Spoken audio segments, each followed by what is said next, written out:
Hello বন্ধুরা, welcome to math গুরু। যারা যারা 2022 স্টেট ক্যান্ডিডেট আছে ওদের জন্য একটা খুব ইম্পর্ট্যান্ট আপডেটটা আছে। আগে আপনারা এই একটা ছোট ভিডিওটা দেখুন, তারপরে আপনাদের সাথে এই ভিডিওটা নিয়ে আমরা আলোচনা করব। পেটে খিদে আছে তারা নিশ্চয়ই রাজপথে আসবে, এটা আমার বিশ্বাস। সেই জন্য আবার রাজপথে দেখা হওয়ার জন্য আজকে কোর্টের মহামান্য হাইকোর্টের দ্বারস্থ আমরা হয়েছি 2022 স্টেটের পক্ষ থেকে।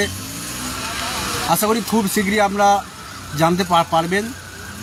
আপনাদের উদ্দেশ্যে বলছি, আপনারা তৈরি হন। সামনের মাসের দিকে আমরা আবার রাস্তায় থাকব। আর আমরা আরেকটা জিনিসের দিকে তাকিয়ে আছি, এসএসসি যে 26,000, সেই 26,000 যদি নতুন নোটিফিকেশন হয় তাহলে ওবিসি মামলা ধরুন যদি নতুন নোটিফিকেশান দিতে পারে, সেখানে যদি না বাধা থাকতে পারে, তাহলে আমাদের 22 স্টেটের বাধাটা কোথায়? এই এসএসসি নোটিফিকেশানের দিকে আমরা তাকিয়ে আছি। তারপরে আমরা আইনি পদক্ষেপ যেটা নেওয়ার, যেটা আমাদের ভ্যালিড পয়েন্ট আছে, সেই ভ্যালিড পয়েন্ট দেখিয়ে আমরা আদালতে দ্বারস্থ হব। যেহেতু আমাদের প্রধান বাধা এখন বলছে ওবিসি, যেটা জুলাই মাসে শুনানির সম্ভাবনা আছে, রাজ্য সরকার সময় নিয়েছে। তাই জুলাই মাসের আগে যদি এসএসসি নোটিফিকেশান প্রকাশ করতে পারি নতুনভাবে, তাহলে আমাদের ক্ষেত্রে কিসের বাধা, আমাদের ক্ষেত্রে কেন বাধা থাকবে, সেটা নিয়ে আমরা মহামান্য আমাদের আইনি লড়াই আমরা লড়ব। জানি আছে আমরা যারা 2022 টেস্ট পাস ক্যান্ডিডেট অলরেডি 3 বছর হয়ে গেছে, কিন্তু আমাদের জন্য কোনোভাবেই নতুন রিক্রুটমেন্টটা আসছে না। আমরা অনেকবার ওয়েস্ট বেঙ্গল প্রাইমারি বোর্ডে দেখা করা হয়েছে, চেয়ারম্যান সাথে দেখা করা হয়েছে, তারপরে এডুকেশন মিনিস্টার সাথেও দেখা করা হয়েছে। ওনারা বারবার একটাই কথা বলেছিলেন কি এই ওবিসি কেসটা চলছে, তাই জন্য আমাদের নতুন রিক্রুটমেন্টটা আসছে না। কিন্তু সব থেকে আগে ইউটিউবে বিশেষ করে আমি বলতে পারি, ইউটিউবে সব থেকে আগে আমি এই প্রশ্নটা তুলেছিলাম কি যদি এসএসসিতে নতুন রিক্রুটমেন্টটা হতে পারে, তাহলে আমাদের প্রাইমারি টিচারটা নতুন রিক্রুটমেন্টটা কেন হতে পারবে না। আমি যতদূর খোঁজ নিয়েছি, কলকাতা হাইকোর্ট হোক না হলে সুপ্রিম কোর্ট হোক, সেখান থেকে কোনোভাবে এইটা কোনো অর্ডারে লেখা নেই কি যতদিন ওবিসি কেসটা চলবে ততদিন নতুন রিক্রুটমেন্টটা করা যাবে না। কিন্তু স্টেট গভর্নমেন্ট বারবার একটাই কথা তুলছে কি ওবিসি কেস জন্য রিক্রুটমেন্টটা হচ্ছে না। যদি এইটাই সত্যি আছে, তাহলে এসএসসি রিক্রুটমেন্টে কি করে স্টেট গভর্নমেন্ট রিটার্ন এফিডেভিটে সুপ্রিম কোর্টে দিয়েছে কি 31 মের মধ্যে নতুন রিক্রুটমেন্টের জন্য অ্যাডভার্টাইজমেন্টটা পাবলিশ করা হবে আর 31 ডিসেম্বর মধ্যেই রিক্রুটমেন্টটা শেষ করা হবে।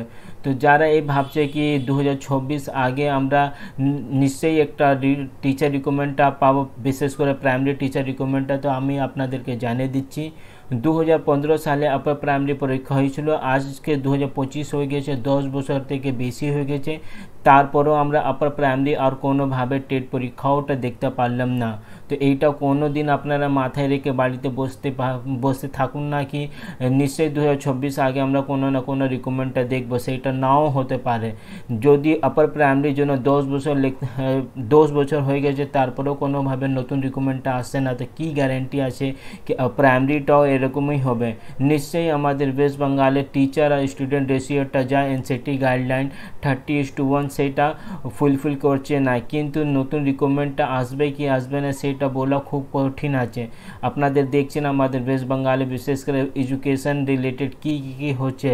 26,000 প্যানেলটা অলরেডি বাতিল হয়ে গেছে, 32,000 প্যানেলটা যা প্রাইমারি টিচারটা সেইটা 28 তারিখে হেয়ারিং আছে, সেইটা কি হবে কেউ বলতে পারবে না। তার মধ্যে এই নতুন রিক্রুটমেন্টের জন্য স্টেট গভর্নমেন্টকে যদি আমরা দাবি না দিলে স্টেট গভর্নমেন্ট কোনোভাবে নতুন রিক্রুটমেন্টটা চালু করবে না, সেটা আমার মনে হচ্ছে। তো আমি সবাইকে বলবো যারা যারা 2022 স্টেট পাস ক্যান্ডিডেট, আপনারা একটা গ্রুপ বানিয়ে কি করে একটা আন্দোলন করে আমাদেরকে এই নতুন রিক্রুটমেন্টটা নিয়ে আসতে হবে, সেইটা নিয়ে আলোচনা করতে হবে। এর আগে অনেক দিন থেকে অনেকবার আপনার আন্দোলনটাই হয়েছে, কিন্তু খুব বেশি আমরা সেই আন্দোলনের সাকসেসটা পাইনি। নিশ্চয়ই যারা আন্দোলন করছে ওরা 1.5-2 বছর থেকে কন্টিনিউ আন্দোলন করছে, কিন্তু আপনাদের জানা আছে সেই সময় কোনো ইলেকশনটা ছিল না, তাই জন্য গভর্নমেন্ট কোনো চাপে ছিল না। কিন্তু এখানে এমনি গভর্নমেন্ট অনেক চাপে আছে এসএসসি প্যানেল বাতিল হওয়ার পরে, আর 2026 সালে আমাদের ইলেকশন আছে। তো যদি আমরা আজকে একটু চাপ দিলে গভর্নমেন্ট ভ্যাকেন্সিটা বের করতে পারবে। আর আমি এটাও বলে দিচ্ছি, মানে আমি কোনো পলিটিক্যাল হয়ে কথাটা বলছি না, বিজেপি হোক না হলে অন্য পার্টিটা, সেই রিক্রুটমেন্ট যদি ক্ষমতায় চলে আসলে ওরা ভ্যাকেন্সিটা দেবে কি দেবে না সেটাও বলা খুব মুশকিল। কারণ বিজেপি গভর্নমেন্ট আপনাদের উত্তরপ্রদেশে আছে, সেখানে 69,000 প্রাইমারি টিচার চাকরিটা বাতিল হয়েছে আলাহাবাদ হাইকোর্ট থেকে। সেখানেও সেই কেসটা আবার সুপ্রিম কোর্টে স্টেট গভর্নমেন্ট নিয়ে গিয়েছে। ত্রিপুরাতে অনেক চাকরি বাতিল হয়েছে যারা গভর্নমেন্ট টিচার ছিল। মানে কোনো গভর্নমেন্ট আসলে আমাদের পক্ষে কি ভালো হবে কি ভালো হবে না সেটা বলা খুব কঠিন। টিএমসি হোক, বিজেপি হোক, না হলে সিপিএম হোক, আমাদের কোনো পার্টির রিলেশন আমাদের নেই। আমাদের একটাই দাবি আছে কি আমাদের চাকরিটা জন্য কোন দিন আমাদের নতুন রিক্রুটমেন্টটা বের করা হবে। শুধু এই দাবিটা নিয়ে আমাদেরকে একটা বড় আন্দোলন করতে হবে। আমি যতদূর শুনেছি কি এই এসএসসিটা অলরেডি আন্দোলন চলছে। 23 তারিখ থেকে প্যারা টিচার যারা আছে ওদের আন্দোলন চলবে। আর অনেক যারা আলাদা আলাদা সংগঠন আছে ওদের অলরেডি প্যারা টিচারদের আন্দোলনটা চলছে। যে এই মাঝখানে যদি আমরা একটু আন্দোলনটা করতে পারি তো নিশ্চয়ই আমরা একটা নতুন রিক্রুটমেন্টটা দেখতে পারবো। যে ওবিসি কেসটা নিয়ে যা স্টেট গভর্নমেন্ট বলছে সেটা পুরোপুরি মিথ্যা কথা। স্টেট গভর্নমেন্ট নিজেই বলেছিল কি এই ওবিসি কেসটা আমরা খুব তাড়াতাড়ি মিটিয়ে দেবে, কিন্তু যখনই সুপ্রিম কোর্টে এই হিয়ারিংটা হয়েছিল সেই দিন স্টেট গভর্নমেন্ট নিজেই আবার 3 মাস টাইমটা নিয়েছে। তো আপনি বুঝতে পারছেন গভর্নমেন্ট যা যা কথা বলে সেটা কোনো দিন ঠিক হয় না। তো আমাদেরকে পথে হেঁটে নিজের হকের জন্য, চাকরির জন্য একটু মাঠে নামতেই হবে। আপনারা ভিডিও দেখে নিয়েছেন, খুব তাড়াতাড়ি এই রিক্রুটমেন্ট প্রসেসের জন্য একটা কেসটা করা হবে কলকাতা হাইকোর্টে। কারণ এনসিটি যা গাইডলাইনটা দেওয়া আছে কি প্রত্যেক প্রাইমারি স্কুলে 30:1 হিসাবে আমাদের টিচারটা রাখতে হবে, সেইটা আমাদের ওয়েস্ট বেঙ্গল গভর্নমেন্ট ফুলফিল করছে না। নিশ্চয়ই একটা আরটিআই করা হয়েছিল 2-3 মাস আগে, সেখানে জানানো হয়েছিল কি মানে টিচার সংখ্যাটা যে কম আছে খুব কম আছে, কিন্তু এটা অনেক পুরনো একটা আমি ডেটা আছে। রিসেন্ট ডেটাটা যদি পাবলিশ করলে আমাদের, আমি যতদূর খোঁজ নিয়েছি মোটামুটি ওয়েস্ট বেঙ্গলে 6,000+ এমনি প্রাইমারি স্কুল আছে যেখানে শুধুমাত্র একটাই প্রাইমারি টিচার আছে। তো আমাদের কি হাল আছে স্টেট গভর্নমেন্টের টিচারে নিয়ে আপনারা বুঝতেই পারছেন। তো আপনারা এই জিনিসকে মাথায় রেখে একটু চিন্তা ভাবনা করুন। আমি নিজেই একটু চেষ্টা করছি কি করে একটা বড় আন্দোলনটা করে স্টেট গভর্নমেন্টকে চাপে দিয়ে নতুন রিক্রুটমেন্টটা আমরা বের করতে পারবো। কারণটা 2022 যা নতুন রিক্রুটমেন্টটা চলে এসেছিলো সেটা অলমোস্ট পুরোপুরি কমপ্লিট হয়ে গেছে। শুধুমাত্র এনআইএস ডিএলএড আর যারা 20-22 রেগুলার ডিএলএড শুধুমাত্র এদেরই অ্যাপয়েন্টমেন্ট লেটারটা বাকি আছে, বাকি পুরোটাই রিক্রুটমেন্ট প্রসেসটা অলরেডি কমপ্লিট হয়ে গেছে। তো ম্যাক্সিমাম আমি বলছি 2022 যা রিক্রুটমেন্ট সেটা 1 থেকে 2 মাস মধ্যে পুরো 100% কমপ্লিট হয়ে যাবে। তারপরে যদি আমরা একটু স্টেট গভর্নমেন্টকে চাপ না দিলে ওরা কোনো দিন নতুন রিক্রুটমেন্টটা বের করবে না, সেটা আপনারা একটু মাথায় রাখুন।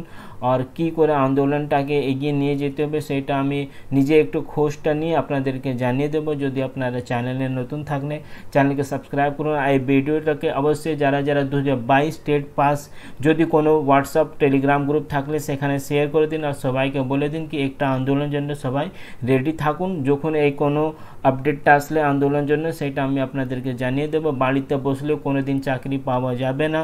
অলরেডি 3 বছর হয়ে গেছে আমরা টেট পাস করে বাড়িতেই বসে আছি। অনেকের এমনি ছিল ওদের এজটাও লিমিটটাও শেষ হয়ে গেছে, আর অনেকে এমনি আছে যাদের অলমোস্ট ওদের এজটা শেষ হয়ে যাবে নতুন রিক্রুটমেন্ট যদি খুব তাড়াতাড়ি না আসলে। তো সেইটা আপনারা একটু মাথায় খেয়াল করুন। নতুন আপডেটটা আসলে আমি আপনাদেরকে দিয়ে দেবো। চ্যানেলে যদি আপনারা নতুন থাকলে চ্যানেলকে সাবস্ক্রাইব করুন। Thank you.